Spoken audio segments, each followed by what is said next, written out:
नाशिक शहर police आयुक्तालयातील Satpur police Thane हद्दीत 26 April 2025 रोजी घरफोडी झाली होती। झालेल्या घरफोडीतील आरोपी हा फरार होता। त्याचा शोध नाशिक शहर गुन्हे शाखा युनिट क्रमांक 2 चे पोलीस अंमलदार करत होते।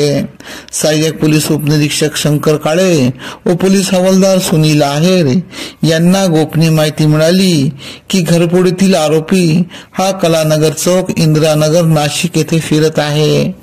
त्वरित वरिष्ठांच्या मार्गदर्शनाखाली पथकाने सदर ठिकाणी जात 7 महिन्यांपासून घरफोडीतील फरारी आरोपी आशाराम सकाराम धुताडे व 21 राहणार कलानगर इंदिरानगर यास ताब्यात घेतले।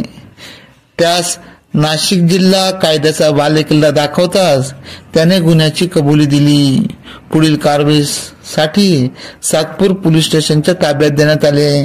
सदरची कामगिरी गुन्हे शाखा युनिट क्रमांक नाशिक शहर युनिट 2 चे प्रभारी अधिकारी वरिष्ठ पोलीस निरीक्षक हेमंत तोडकर, सहाय्यक पोलीस निरीक्षक डॉक्टर समाधान हिरे, सहाय्यक पोलीस उपनिरीक्षक भारती देवकर, शंकर काळे, सुनील आहेर, प्रकाश महाजन, परवीन वानखेड़े आदींनी केली।